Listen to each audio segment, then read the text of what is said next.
नमस्कार दोस्तों। माध्यमिक आचार्य को लेकर के ऐसी खबर आ रही है जिसे देख कर के आप भी चौंक जाएंगे। लोग हैरान है, समझ में नहीं आ रहा कि करे तो क्या करे। ऐसी कौन सी सिचुएशन बन चुकी है जिसको लेकर के छात्र घबराए हुए।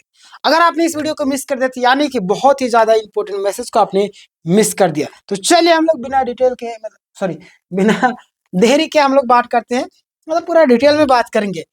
अरे ये बहुत ही ज्यादा डिटेल में मैंने लाया और सारी चीजों को लेकर के अब देखिए और समझिए चीजों को और अपना राय कमेंट में जरूर दीजिए। देखिए जेएसएससी माध्यमिक आचार्य आंसर की कट ऑफ रिजल्ट नॉर्मलाइजेशन सारी चीजों को लेकर के पॉइंट बाय पॉइंट में लाया हूँ। आप देखिएगा, आपको पता है कई सारे लोग अलग अलग तरीके से अलग अलग बातें रख रहे हैं। यहाँ पे देखिएगा, परीक्षा के बाद यानी कि आपको पता है कि माध्यमिक आचार्य का जो आंसर की कट ऑफ रिजल्ट नॉर्मलाइजेशन यानी कि परीक्षा के बाद सभी कैंडिडेट ज्यादातर जो इंतजार कर रहे हैं आंसर की का होता है ना। जाहिर सी बात है आंसर की का होता है। अब कैंडिडेट की चिंता क्यों बढ़ गई, लगातार कैंडिडेट्स परेशान है और चिंता सताई जा रही है उनको। तो यहाँ पे देखिएगा, एग्जाम खत्म हो चुका है, आंसर की नहीं आने से नंबर का अंदाजा नहीं लग रहा है और कट ऑफ का अनुमान नहीं हो पा रहा है। आपको भी इन सारी समस्याओं का सामना करना पड़ रहा होगा, बिल्कुल करना पड़ रहा होगा। अब यहाँ पे देखिएगा कि रिजल्ट को लेकर के कंफ्यूजन बना हुआ है, लगातार छात्र कमेंट करते रहते हैं, परेशान होते रहते हैं। तो यहाँ पे देखिएगा जेएसएससी माध्यमिक आचार्य आंसर की कब तक आएगी। तो यहाँ पे देखिएगा कि एडमिट कार्ड जारी करने में काफी फुर्ती दिखाई। कई बार तो पेपर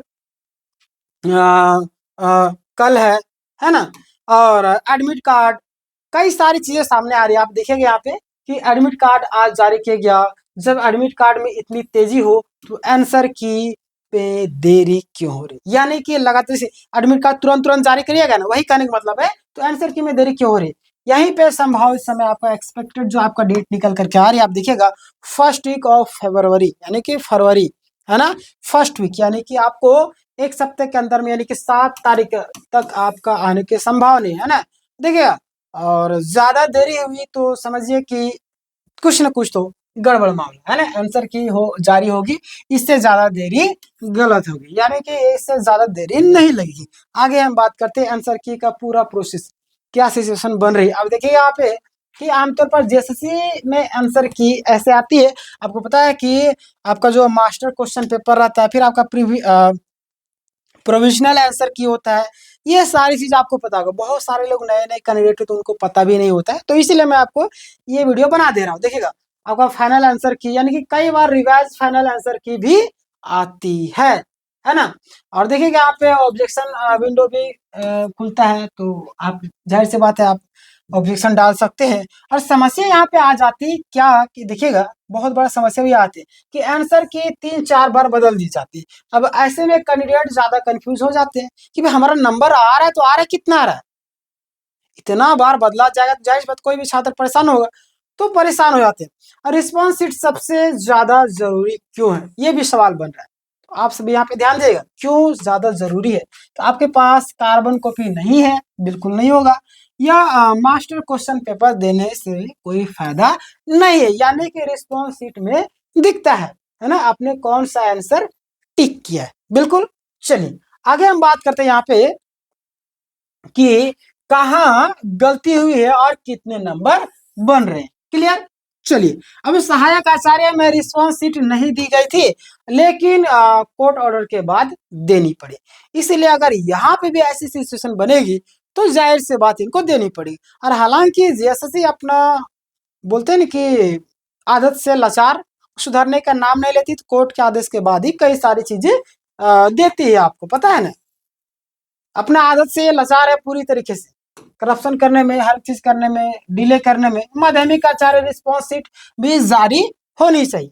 अब बात करते हैं कटअप को लेकर के बड़ा सवाल उत्पन्न हो रहा है। तो यहाँ पे आप देखिएगा कटअप को लेकर क्या सिचुएशन बन रही है।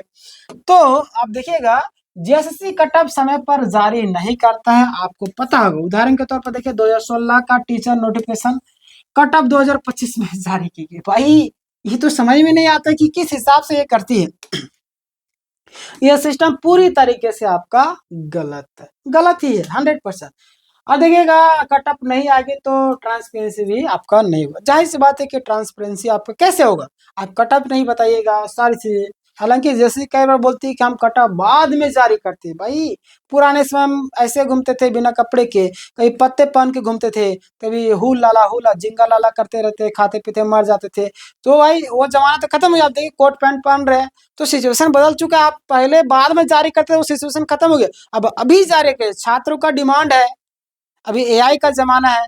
इस तरीके से आपका देखिएगा छात्र का जिस तरीके के जमाना चल रहा है, पुराने चीजों को रटते आ रहे थे तो गलत है। कहने की सरकार के यहाँ पे भी गलती है, आयोग गलती करे तो सरकार बोलती नहीं, जिसके कारण ये सब चीजें सामने आ रहे हैं। सीजीएल का मामला उठा करके देख लिए, सहायक आचार्य को उठा करके देख लिए, आपका भी वही सिचुएशन बनाए रहा है ये लोग। कैंडिडेट को पता नहीं चले पाएगा कि सिलेक्शन क्यों नहीं हुआ। बिल्कुल डिमांड क्या क्या ध्यान देगा, कट ऑफ 1 साल के अंदर जारी हो चाहिए, तो बहुत ज्यादा। चलिए ठीक है, इतना टाइम है। रिजल्ट कब तक आएगा ये भी सवाल बन रहा है, रिजल्ट जो कब तक आएगा, तो यहाँ पे ध्यान देगा रिजल्ट जो है पूरी तरीके से निर्भर करता है किस चीज पर, आंसर की, ऑब्जेक्शन, फाइनल आंसर की और आंसर की में देरी, रिजल्ट में आपका देरी। क्लियर, साफ साफ यहाँ पे मामला। आगे हम बात करते हैं कि नॉर्मलाइजेशन सबसे बड़ा चीज आपका आता है नॉर्मलाइजेशन। इसी के आड़ में यहाँ पे बड़ा बड़ा खेला हो जाता है, समझ रहे नहीं, खेला मतलब कि टेबल के नीचे से कई बार ऐसे लेन देन के आरोप भी कई बार लगते आ रहे हैं। देखिए नॉर्मलाइजेशन सबसे बड़ा खतरनाक फैक्टर, सबसे ज्यादा गेम नॉर्मलाइजेशन में ही होता है। मैंने बता दिया नॉर्मलाइजेशन में कि जीरो से हीरो बन सकता है और हीरो से जीरो, है ना। जिसको हम चाहे तो उसको नंबर बढ़ा सकते हैं, जिसको नहीं चाहते उसको खत्म नीचे कर सकते हैं, यही नॉर्मलाइजेशन की आड़ में होता है। बिल्कुल आपको पता है, कई बार नॉमिनेशन का भी विरोध किया गया है, बिहार में देखिएगा यहाँ पे भी वही हाल है। जीरो से हीरो बना सकता है, यानी कि सहायक आचार्य में भी यही हुआ, कई कैंडिडेट रॉ मार्क्स से पास है, नॉमिनेशन के बाद भी, है ना, बाहर हो गए। ये तो समझ में नहीं आती भाई कैसे आप कर रहे हैं, ये गलत है। जैसे बहुत गलत तरीका अपनाती है, इस चीज का आप याद रखिएगा। देखिए इंपॉर्टेंट पॉइंट आपको, सिंगल शिफ्ट आपका एग्जाम नॉर्मलाइजेशन नहीं, है ना, मल्टीपल शिफ्ट आपका एग्जाम जो होगा उसमें आपका नॉर्मलाइजेशन लागू होता है। क्लियर, चलिए आगे बात कर लेते हैं। इसलिए बोलता हूँ सब्सक्राइब करके रखिए चैनल को, अभी तक आपने सब्सक्राइब नहीं किया, क्योंकि यहाँ पे आपको लेटेस्ट जानकारी पॉइंट बाय पॉइंट सारी जानकारी मैं देते रहता हूँ। देखिएगा नॉर्मलाइजेशन में गड़बड़ी कहाँ होती है, देखिए सेंट्रल एग्जाम में 5-10 नंबर का आपको फर्क होता है, आपको पता होगा, लगातार आप सेंट्रल के एग्जाम देते होंगे तो आपको बिल्कुल पता होगा 5-10 नंबर। लेकिन झारखंड में भाई 15-30-40, यानी कि बहुत ही ज्यादा फर्क, 15 नंबर, 20 नंबर, 30 नंबर, 35 नंबर, इस तरीके से फर्क हो जाता है। तो मुझे समझ में इतना नंबर कैसे फर्क हो जाएगा भाई, इतना इतना नंबर कैसे फर्क हो जाएगा, है ना, ये बिल्कुल गलत है। अब देखिए यहाँ पे 0.5 यानी कि आपका 1 नंबर, इस तरीके से सिलेक्शन रुक जाता है, समझ रहे हैं ना, कितना दुख वाली बात है। और यहाँ पे 30 से 40 नंबर घटा और बढ़ा दिया थे, बहुत ही दुख देने वाली बात है। अपडेटेड ट्रांसपेरेंसी फार्मूला की जरूरत है ना, जो आपका ट्रांसपेरेंट रहे पूरी तरीके से, और अपडेट जो है उस तरीके से आपका नॉर्मलाइजेशन करना चाहिए, बट यहाँ पे ऐसा नहीं करती है। कट ऑफ देखने से पहले नॉर्मलाइजेशन समझना होगा, क्या क्या ध्यान दें कि कट ऑफ से, यहाँ पे ध्यान दिए कट ऑफ से ज्यादा जरूरी नॉर्मलाइजेशन कैसे की गई, है ना, कैसे लगा, इस पर पूरा वीडियो मैं आपको चैनल में डाल दूंगा। और अगर आप देखना चाहते पिछला वीडियो आप देख सकते हैं, सभी कैंडिडेट्स को देखना ही चाहिए। बाकी बात आगे बढ़ते हैं, जो भी आपका पेंडिंग एग्जाम है, रूल्स अपडेट वगैरह सारी चीजों को लेकर के मैं आपको वीडियो बनाते रहता हूँ, आप जाकर चैनल में भी देख सकते हो, है ना। आपका 14 जैसी अभी तक नहीं आया है, आपको उत्पाद सिपाही की बात करें अभी तक एग्जाम नहीं हो पाया है, टीचिंग एग्जाम जनवरी में होना था लेकिन अभी तक कुछ नहीं हो पाया। देखिए जेटेट वाला भी वही हाल है, सारी चीजों को लेकर के वही हाल बना हुआ है ना। देखिए जैसे अपडेट आएगी मैं आपको हर एक अपडेट दूंगा। अब देखिए कंक्लूजन, फाइनल और कंक्लूजन क्या है, अब ध्यान दिया आप लोग, यहाँ पे ध्यान दीजिए आप लोग कि आंसर की फर्स्ट वीक फरवरी में आने की संभावना नजर आ रही है। रिस्पॉन्स सीट अनिवार्य रूप से जारी हो और कट ऑफ समय पर आए, और नॉर्मलाइजेशन, ट्रांसपेरेंसी और लिमिटेड, है ना। चलिए तो ये था आज का पूरा अपडेट डिटेल में। कैसा लगा आप अपनी राय कमेंट में जरूर दीजिएगा, और आप क्या सोचते हैं ये भी बताइएगा। और अभी तक आपने सब्सक्राइब नहीं किया सब्सक्राइब, क्योंकि मैंने हजारों छात्रों की हेल्प के सहायक आचार्य में आपकी भी हेल्प करने वाला, इसलिए बोलता हूँ सब्सक्राइब कीजिए, इस वीडियो को ज्यादा से ज्यादा लोगों तक शेयर कीजिएगा। बगल में घंटे क्या करेंगे, सब्सक्राइब करने के बाद उसको भी दबा करके ऑल कर लीजिएगा, ताकि जब भी मैं वीडियो डालूंगा उसकी जो नोटिफिकेशन सबसे पहले आप तक जाएगा। ठीक है, मिलते हैं नेक्स्ट वीडियो, तब तक के लिए धन्यवाद।